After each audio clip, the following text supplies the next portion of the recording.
السلام علیکم ورحمۃ اللہ وبرکاتہ۔ امید کرتا ہوں کہ آپ حضرات خیر و عافیت سے ہوں گے۔ آج کی اس ویڈیو میں حضرت آدم علیہ السلام کے دو صاحبزادے حابیل اور قابیل کا واقعہ پیش کروں گا، جس کو اللہ تبارک و تعالی نے قرآن کریم کے 6 پارے کے 11ویں صفحہ اور سورہ مائدہ کے 27ویں آیت میں ذکر کیا ہے۔ حابیل اور قابیل کا واقعہ قرآن مجید میں حضرت آدم علیہ السلام کے دو بیٹوں حابیل اور قابیل کا قصہ ہے۔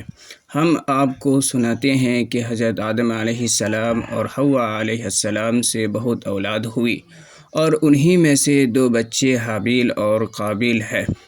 قابیل بڑا لڑکا تھا، لیکن یہ ماں باپ کا کہنا نہیں مانتا تھا۔ حابیل چھوٹا لڑکا تھا جو ماں باپ کا کہنا مانتا تھا۔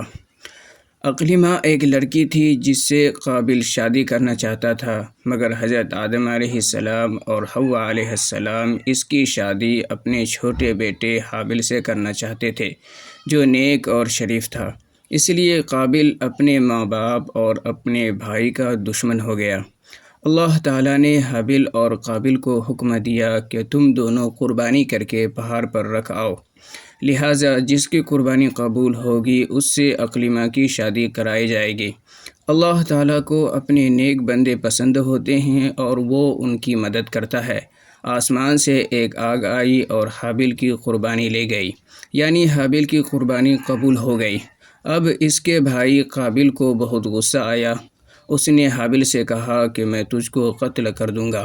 حابیل نے کہا کہ اللہ تعالیٰ اپنے نیک بندے کی قربانی قبول کرتا ہے، اگر تم مجھ سے لڑو گے تو میں تم پر ہاتھ نہیں اٹھاؤں گا۔ آخر ایک دن قابیل نے حابیل کو قتل کر دیا۔ دنیا میں یہ پہلا قتل تھا جو قابیل نے اپنے بھائی حابیل کا کیا۔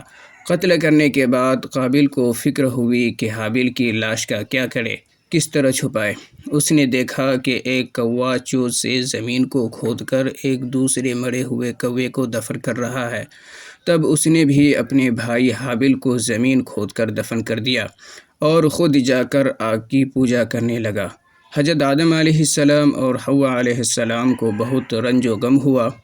قابیل و حابیل دونوں بھائیوں کے جھگڑے سے ہم کو سبق لینا چاہیے کہ ہمارا حقیقی بھائی اگر ہم پر زیادتی کرے تو بہتر یہ ہے کہ ہم صبر کریں اور اپنے بھائی پر ہاتھ نہ اٹھائے۔